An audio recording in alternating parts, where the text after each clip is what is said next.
BJP করলে সাদা আর তৃণমূল করলে কাদা। বিজেপি করলে চোরগুলোকে ঢুকিয়ে দিচ্ছে ওয়াশিং মেশিনে, আর ওয়াশিং মেশিন থেকে সাদা হয়ে বেরিয়ে আসছে। এই হচ্ছে এদের অবস্থা।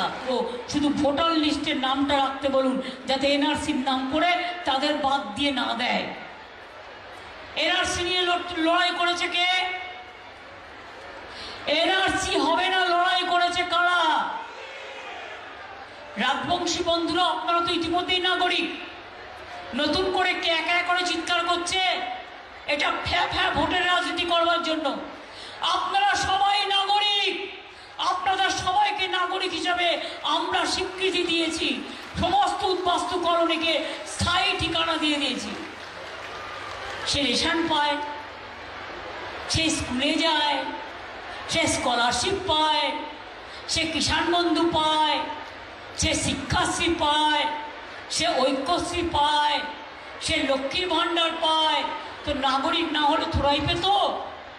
বলুন আপনারা আমাকে, পেত?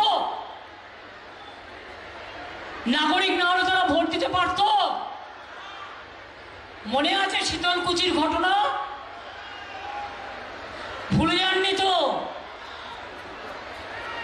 4টি ছেলেকে বিএসএফ গুলি করে মেরে দিয়েছিল। অত্যাচার করলে সঙ্গে সঙ্গে থানায় এফআইআর করবেন, এটা মাথায় রাখবেন।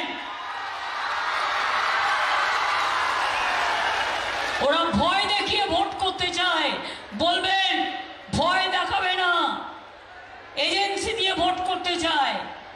ভয় দেখিয়ে ফোন করে করে বলে, শোন না, তুই যদি আমাদের সাথে না আসিস তোর বাড়িতে ইডি পাঠিয়ে দেবো। ইডি কি করবে? সিবিআই কি করবে? আজ আছে কাল নাই। শীতলকুচি কেস কি করে বেল পেয়ে গেল?